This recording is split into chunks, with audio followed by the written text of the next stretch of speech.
Sean McCann. Welcome to committee, and you may proceed when ready.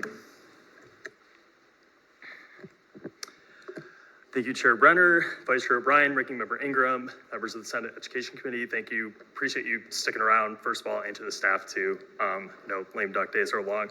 I'll be very brief. I was already going to be brief, and I'll refer back to my colleague Gary Daniels, Chief Lobbyist, his testimony from December 12th, 2023, which was, of course, prior to the first substitute bill you all adopted, as well as today's. And then I'll also refer to Gary's testimony on Senate Bill 293 here in this room last week, both opponent, of course. And just to be, again, very brief, we remain gravely concerned about the dangers to student health and safety, particularly posed by the provisions in lines 31 to 35.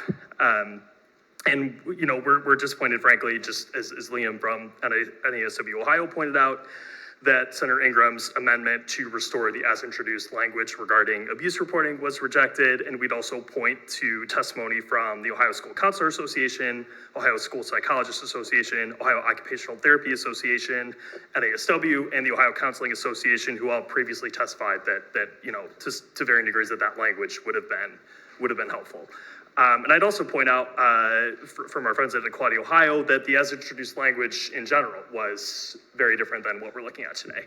And neither of the substitute bills have addressed the concerns that our organization has, both with the student safety piece as well as the curriculum provisions. We'd also point to the current law provisions regarding parental review and the ability to opt out their children from that curriculum. And Liam did a very good job of covering those provisions, and I think he named like 19 different sections of the revised code that I will not repeat. So again, we really believe that HB 8 remains certain to create a culture of chilled speech and censorship in school districts across the state. And I'd also like to point out that even disregarding the age and developmentally appropriate piece, when you look at the concern reporting, I think it's an open question how school districts will handle concerns reported by parents when you've got now that three-step process in the new substitute bill. What does it look like for one school district versus another to resolve those concerns when maybe they're getting complaints about a teacher when the teacher thinks that that they're doing their jobs appropriately? I think that that concern reporting opens up a lot of unknowns. And then just briefly touching on SB 293, we certainly still do not support that piece of the substitute bill, and we're concerned to see kind of the additional language in the substitute bill to define core curriculum and also to sort of further box in school districts into ensuring that that students have reasonable access during time that they would be going to non-core curriculum classes. That's not something that we liked to see in the substitute bill.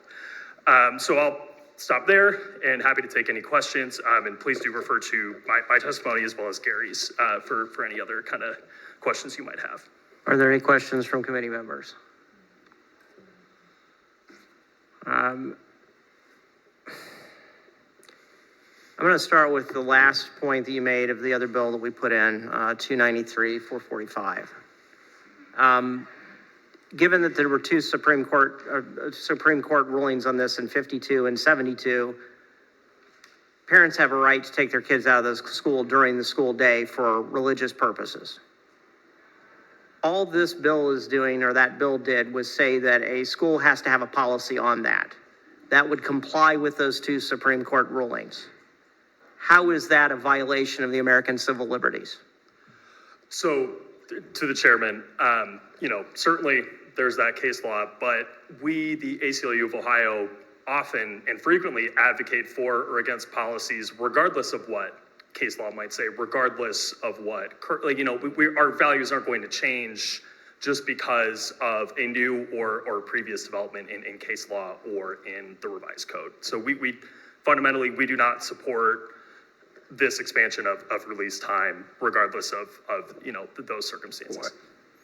But the policy says they shall just have a policy on it, but it doesn't define necessarily what that policy should be. So if they define the policy as being that you can only let the kids out during, recess and lunch, and they have to be back within that time frame, And if they're not, they can be excluded from being able to do this. I don't see how that's a problem.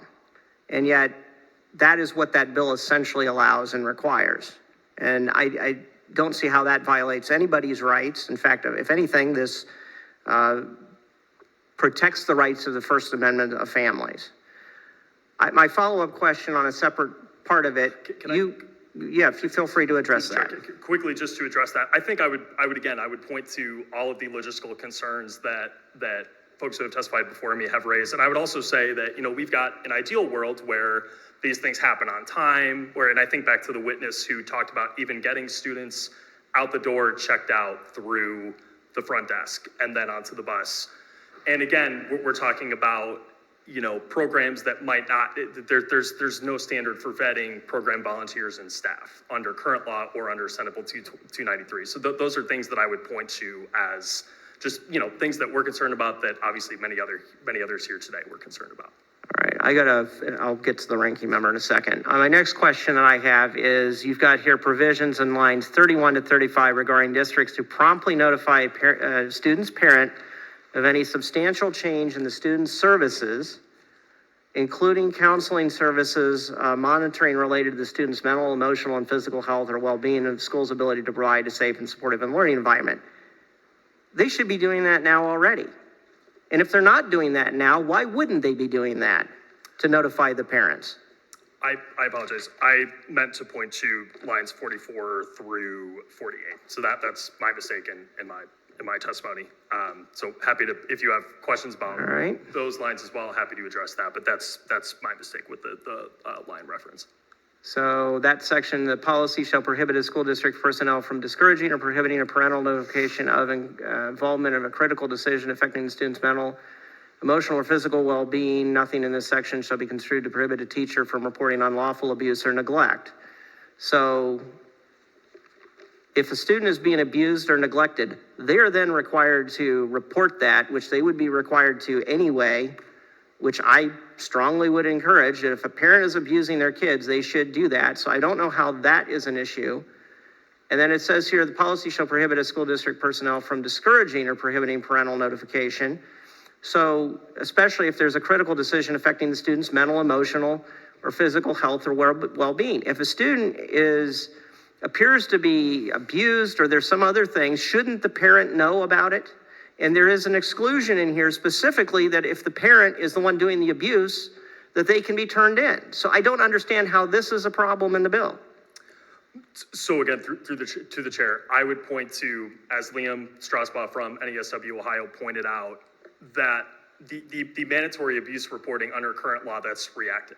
And this bill takes away the proactive ability of school counselors, of school psychologists, of whomever, to handle the situation in the way that they deem best. And certainly we would defer to those who are doing the work in schools as to what is going to be best for student safety. Well, then my follow-up to that is, we did add, as I pointed out, clarifies the disclosure requirement should not conflict with HIPAA or FERPA. Now, FERPA obviously would be notifying the parents, but HIPAA is to protect the privacy of the individual. Mm-hmm. So if they go to a counselor or somebody and there is a mental issue or something to that actually probably would be prohibited, would it not, under HIPAA?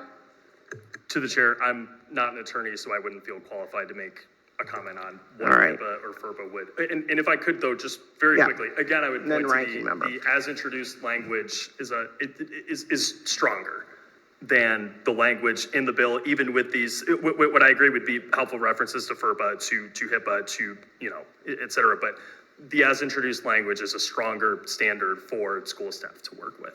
Ranking Member Ingram. Thank you, Mr. Chair.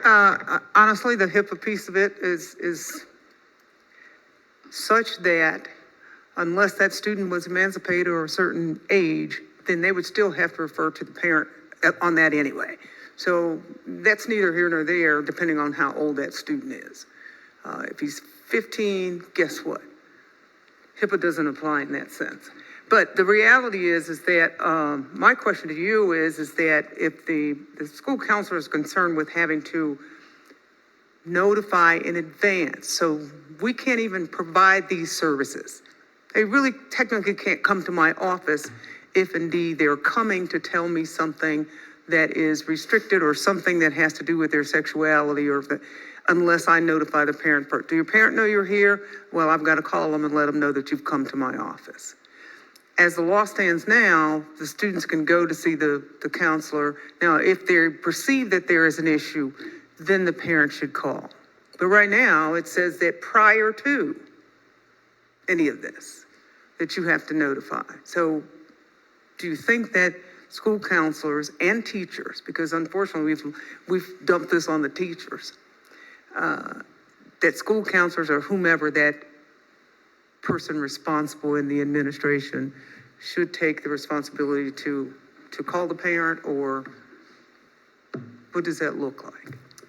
Yeah, and through the chair to Senator Ingram, I mean, I would certainly defer to those who already have testified from those organizations. But, you know, certainly we know that, and we've heard a lot of stories today, that for many students, that counselor, that teacher is their trusted outlet. So I think, to your point, the bill as written would put those school staff in a very difficult position. And, you know, we've heard a lot of stories today that I think illustrate that. I just want to point out that actually HIPAA does apply to minors, emancipated minors, and mature minors doctrine. Privacy sections of safety do apply, as do court and legal proceedings. So thank you very much for your testimony today.